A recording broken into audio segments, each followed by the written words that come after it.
Welcome to Wonders and Miracles podcast, where we celebrate miraculous moments in everyday lives. I'm Liza Lawrence. I'm glad to have you join me as we celebrate wonders and miracles together. So I'm here with Lauren today from Indiana, and she's going to share a miracle story that happened about 3 years ago with the pregnancy and birth of her fourth child and some of the miracles that she saw with that experience. So Lauren, thanks for being on the show and tell us what happened. Well, a little over 3 years ago is kind of when it first started, before I even got pregnant several times. I mean, we had 3 kids at the time, but with all my other kids even, I just remember that moment of knowing that it was time to ask if it was time to have another baby. And my husband and I were always very we agreed, we both knew when it was time, and that's a miracle, just, always agreeing on that, no, it's not time. And yes, now it is time. Uh-huh. So we hadn't really been thinking about having another child yet because we had just moved across the country. We lived in Nevada, and then we moved all the way out to Indiana for my husband's work. He's a school teacher, and position opened up out here, and so we came out to Indiana. We were living in a really tiny little house, 2 bedrooms, 3 kids and us, and we were, getting through this period of life that we're in. We weren't thinking anything like growing or anything.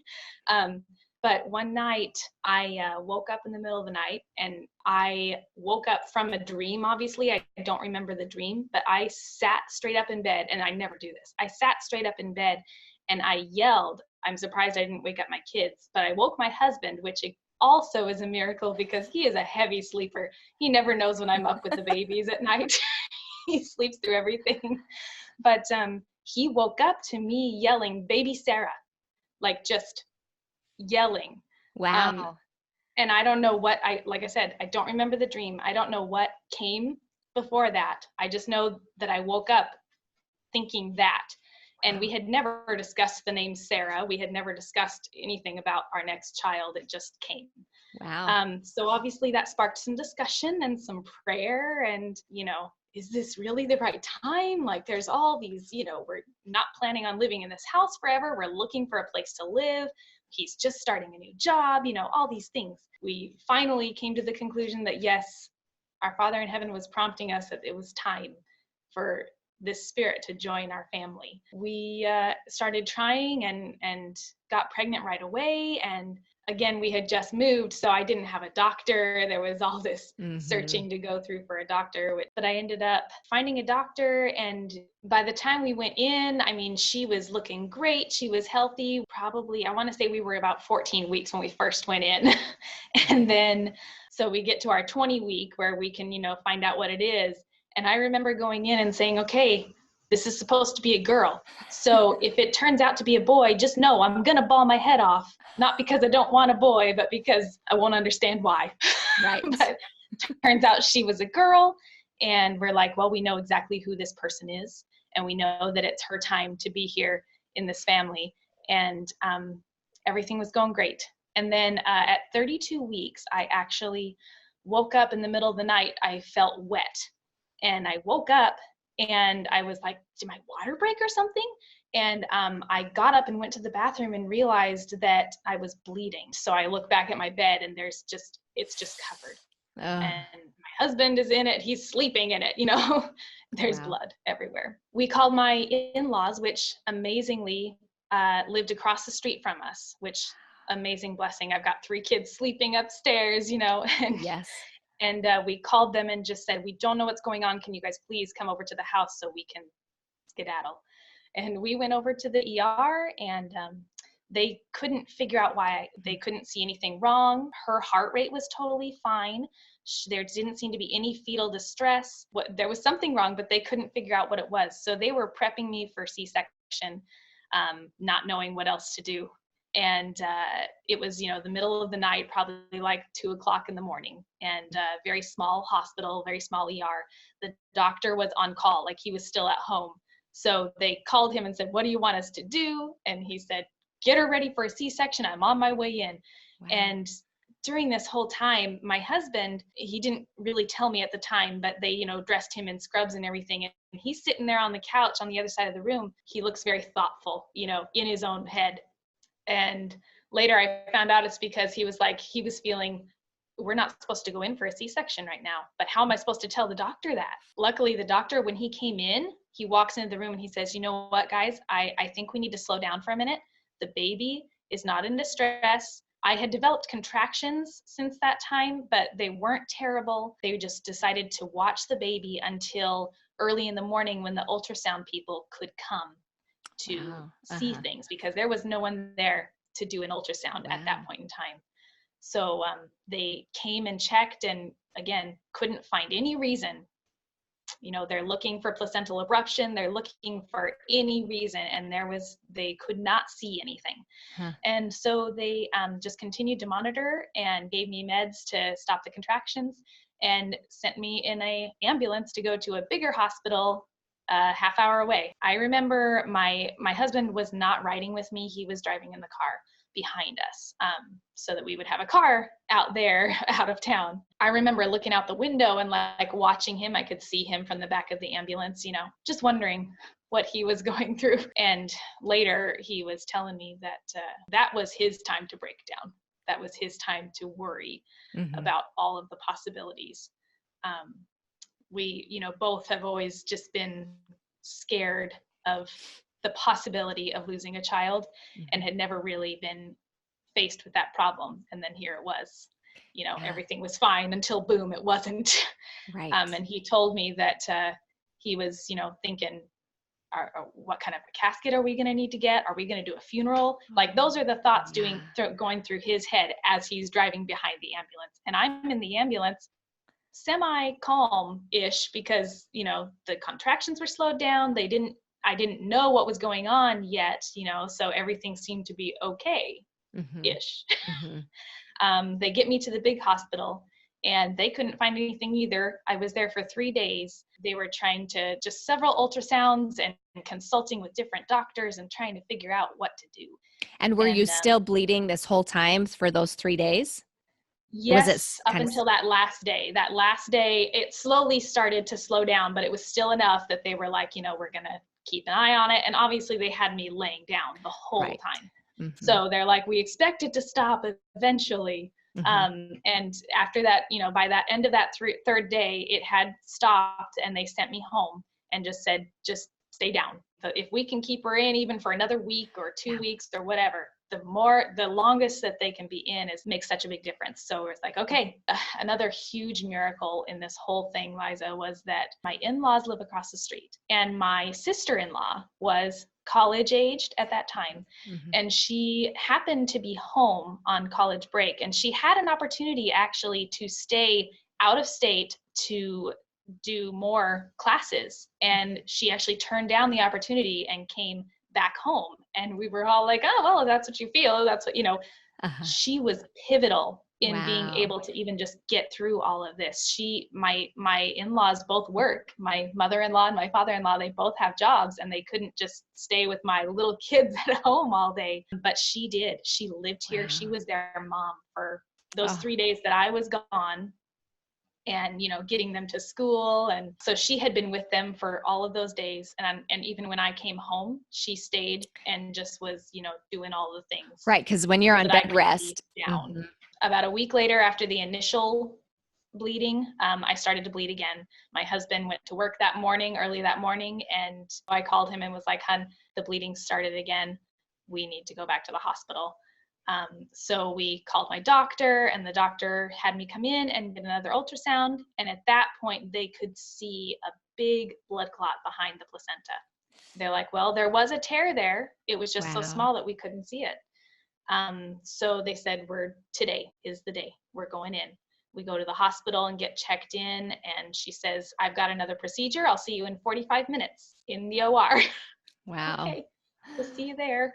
My father-in-law came, and my husband and my father-in-law previous to this had actually gotten together and given me a blessing.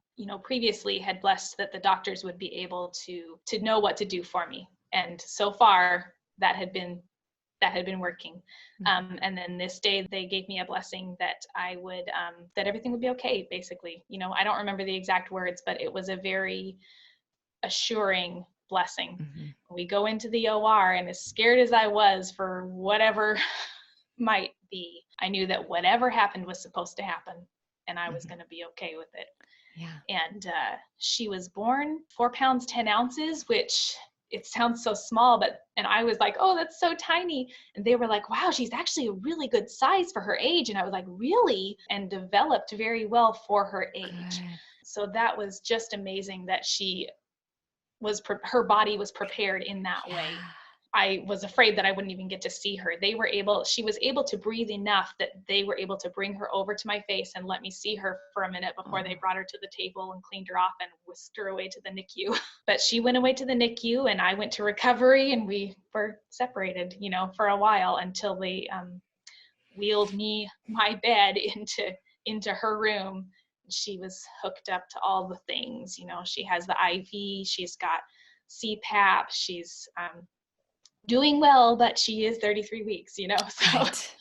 there's just so many things that they can't do yet. I was in the hospital for a few days after that, you know, starting my recovery process. And I just remember wanting to be with her so much. I always have my babies in my room with me the whole time.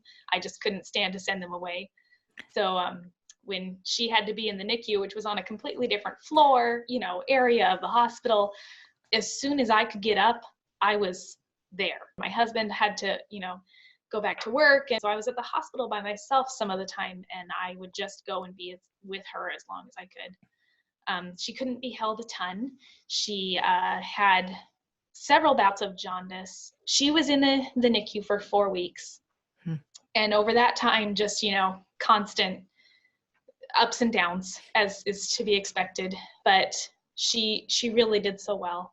And we were so blessed. We so many times had friends reach out and just be like, you know, we're praying for you. And we're like, we know, we can feel it.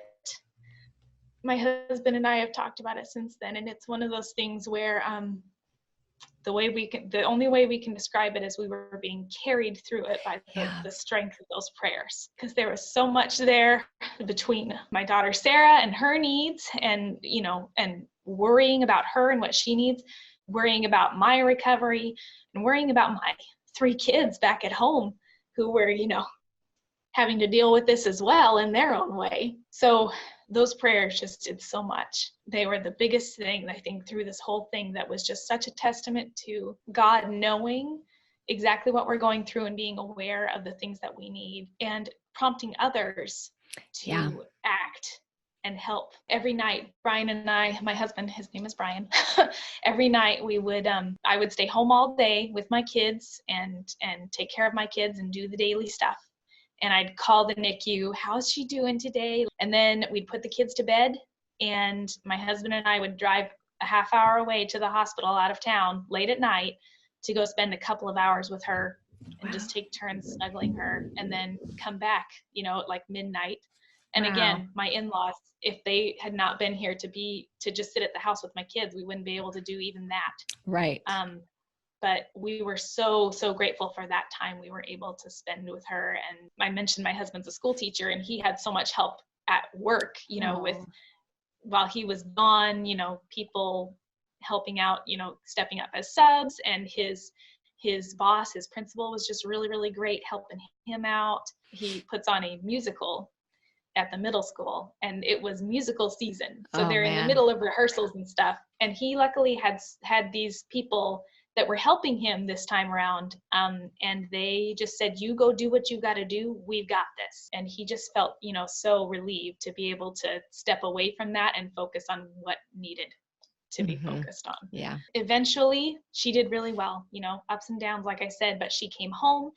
She was on a monitor. There were a lot of false alarms that would go off in the middle of the night, and just, you know, constantly worried still that even though she had, you know, done so much to bless us in this short time that she was here, she could still be taken anytime, you know. And then she gets to be like a year old. And I remember taking pictures of her on her first birthday and thinking, wow, I think we're actually going to be okay. You know, it's taking that long for us to really realize, I think we're all right.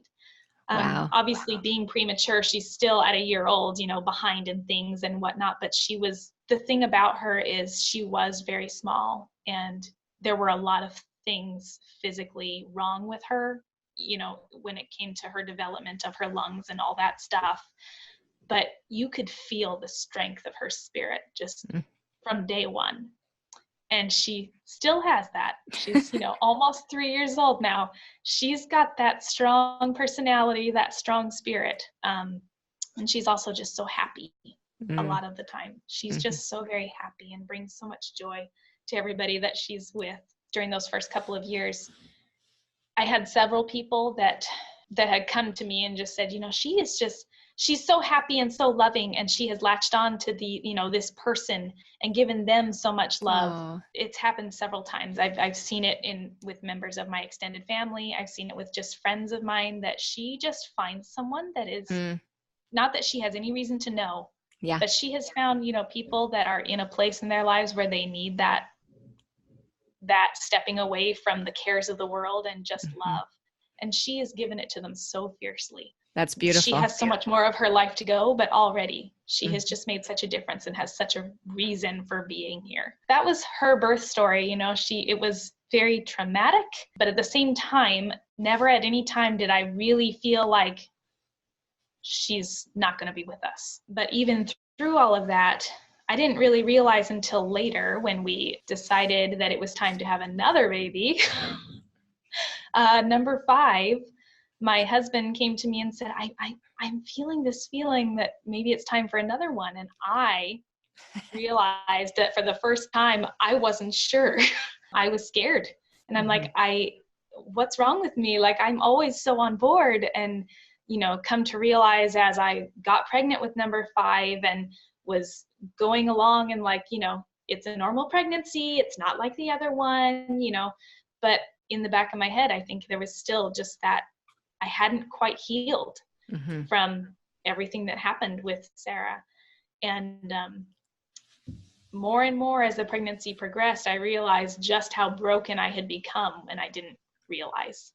You push forward for your family and for my kids. I was okay. And I thought that I had made it through, and I came to realize that there was still so much more to go through, even from something that had happened years ago. And having been an emergency C-section, I was desperate to have a VBAC. And luckily I had a doctor who was very on board with that.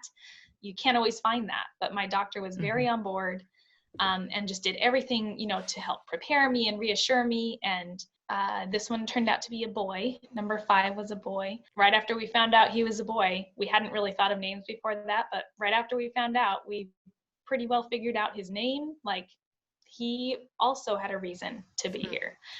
Oh, and I forgot. This is also very important. The day that Sarah was born, one of the nurses had asked me if we were going to have more. I remember feeling at that point in time that there is a little boy spirit waiting to come. And I was like, well, I guess we're not done. Whether we have just one more coming, or if it turns out to be a girl and then we have another boy, I don't know. But there is another spirit there waiting to come, and it's a boy, and he's waiting to join our family. So already before all of that, I was like, I know there's going to be another one coming. And my husband was kind of like, are you sure? Like, right. After all of this, I'm kind of ready to not do that again. Right. But we knew that there was another one coming. His pregnancy went pretty well. I did end up with some high blood pressure toward the end of it, and so they watched that, but it wasn't preeclampsia. It just was continually high. So they just kind of kept an eye on me. It ended up being that I got induced with him, but I was, full term. Everything was fine. He was doing great. I had been preparing so much the end of this pregnancy, probably from like second trimester on. I was like, I am going for this VBAC. I'm going to, it's going to fix me. All of this broken stuff from Sarah, it's going to fix me if I get this VBAC. And that was my goal. And I was like almost obsessed. I was watching YouTube videos. I was, all of the things. What can I do to make this successful? What did you feel was broken, or why did you feel you were broken after her birth? What was that feeling? Emotionally, it was very just, I feel like for each pregnancy, you have the beginning where you're so excited, that joy of finding out, and then, the kind of yucky feeling at the beginning, and then the growing and growing excitement as you get bigger and things change and all this stuff. And then it ends in this glorious birthday. And then you move on with this new section of life. And with Sarah, I guess it kind of felt like that got stolen from me. Oh, that celebration got stolen. Yeah. And from the minute she was born on, it wasn't over. There was all of this, is she going to be okay? What do we do for her now? What do we do for her now? And there just was no end, know? And so I feel like that experience of the birth had been stolen from me, and that hurt me in a way that I didn't realize until it was time to do it again. Yeah. And I was like, I feel like I'm not done. Emotionally, I'm not done with that other pregnancy. And here I am trying to bond with another baby.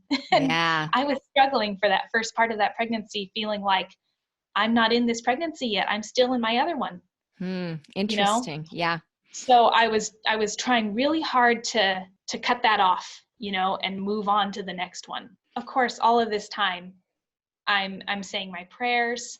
I am trying to, ask God to help me. I'm like, I know that you can do this for me. And I know that this is what I need. That's basically what I said. This is what I need. And I know that you can do it. So you just send me the tools. I will do all the work. I will get it done, is basically what my attitude was for that pregnancy. And I was searching out all of the things. And anytime anybody had anything to say, any advice or things for me to watch or things for me to read, I did it. Like this was going to happen, and it was going to be right. And looking back, that was a little bit of my will, trying to align the Lord's will with mine instead of the other way around, which, as we know, doesn't work. But, we try so hard, don't we? But we try so hard. Yeah, I was very much trying to humbly tell the Lord what I needed. Yeah.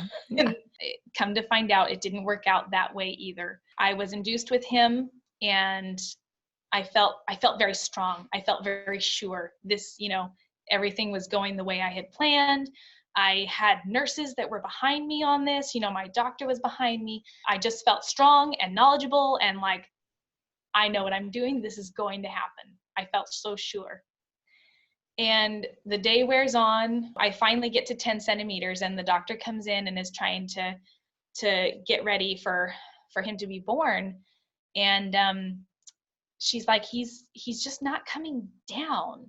With more examination and everything, she's like, okay, well, he's actually facing backwards. Each time he comes down, he's just going back up. And she's trying to turn him, like manually turn him to get, the right way to come out. And it just wasn't working. She tried, I want to say, for a good half hour, 45 minutes to turn him. She's like, my fingers are cramping. And I'm like, I'm so sorry. If you can try one more time, I know this is going to happen. And my husband also was very supportive. He's there with me the whole time. And just, we can do this. We can do this. It's going to happen. Eventually the doctor was like, we're obviously monitoring him the whole time, and he was doing great, but that it had been a long time. And by the, end of that 45 minutes or so, he was starting to show a little bit of tiredness, a little bit of distress. He was not recovering. His heart rate was not recovering as quickly from each push. And she's like, I think we might want to consider getting you ready for a C-section. If you had asked me the day before what would happen if my doctor said it was time for a C-section, I would have said, I'm going to bawl. I'm going to be really upset, really, really upset. But for whatever reason, at that point in time when she said that, I said, I'm okay with that. I'm okay. We did all we can do. And I still feel very strong, very empowered, I still feel so good. And we did all we could do. And I appreciated her so much for, being willing to give me that time to try. And we did end up having to have the C-section. And it did end up causing me actually a lot of damage. It got to the point where I was in the OR for about an hour after he was born. And my husband just sat there holding him next to me. And we're just talking like, I don't know why I'm still here, but I'm still here. My doctor just came and said, there was a lot of tearing. Your uterus tore from where the incision is down to your cervix. She's like, basically, if you ever get pregnant again, it's going to have to be a C-section. Wow. I still, through all of that, like I said, if you had asked me a day before, I would have said that would have broken me again. But God blessed me to be able to feel calm, to feel that this was still the way it was supposed to be. Why did he have to be born C-section? No idea. Even though it did not go my way, I feel like it went the best way that it could have for me, you know? Mm-hmm, mm-hmm. I think it's so funny how Heavenly Father works in that way, that, you know, he knows what we need more than we know. Mm-hmm. And that he just, I can't even explain. To me, it feels like he honors our will to a certain extent. You wanted to do this VBAC. Like that was important to you.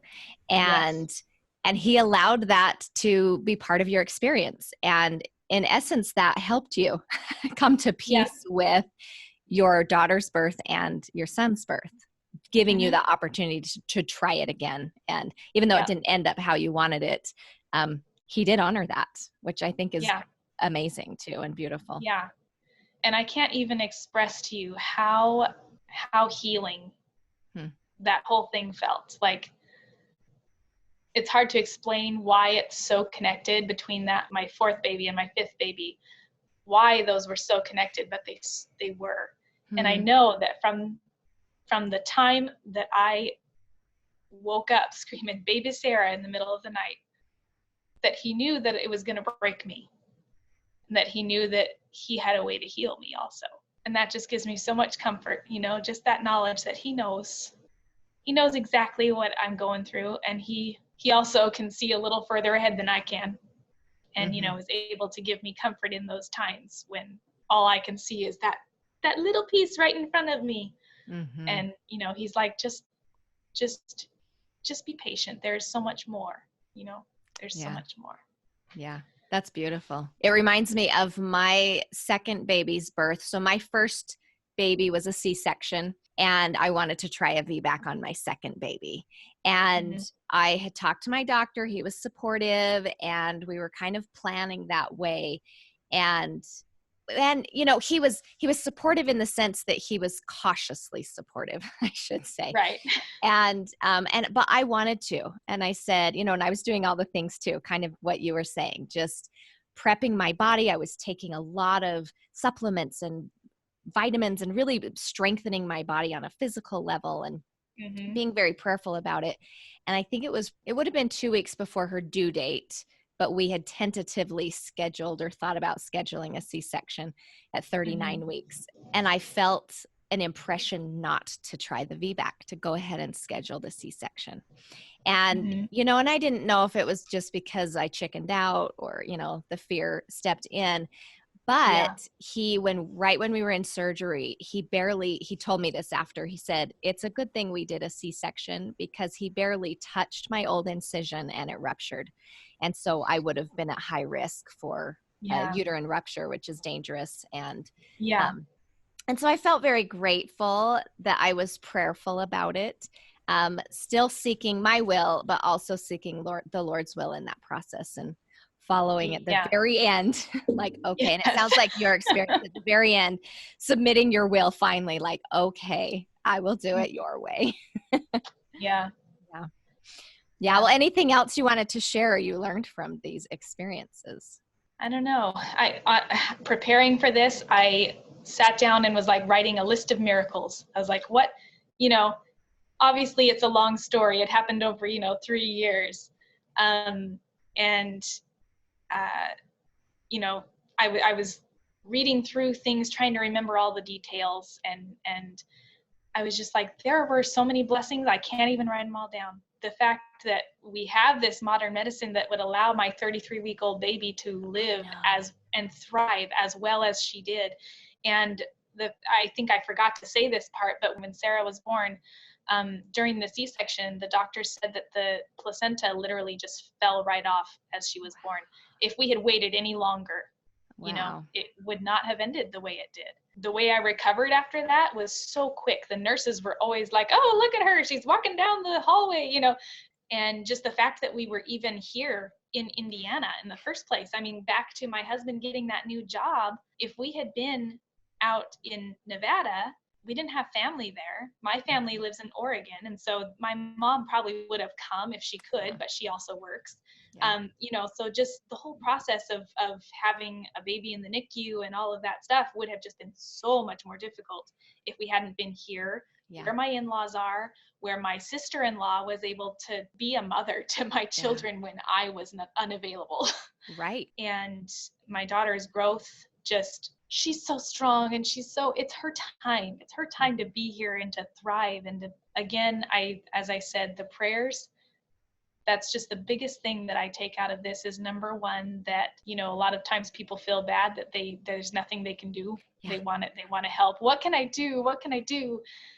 Prayers, it sounds like, I'll be praying for you. It sounds like nothing. Yeah. It sounds like nothing, but really it can sometimes be the absolute biggest help that you can give to anybody, is to ask for the Lord to be on their side. I love that message. And I do think we underestimate the power of prayer.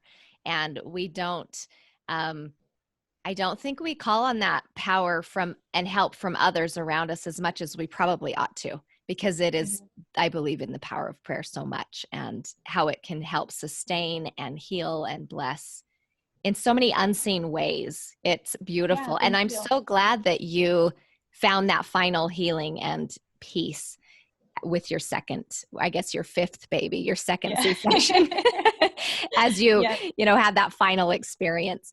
Well, thank you so much. I really appreciate hearing your story and having you be willing to share. So thank you.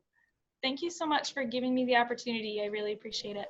Thank you so much for listening to this miracle story. Please subscribe to my channel if you liked it. You can also find me on iTunes, Stitcher, Spotify. And remember to notice and celebrate miracles everywhere, because the more miracles we notice, the more miracles happen.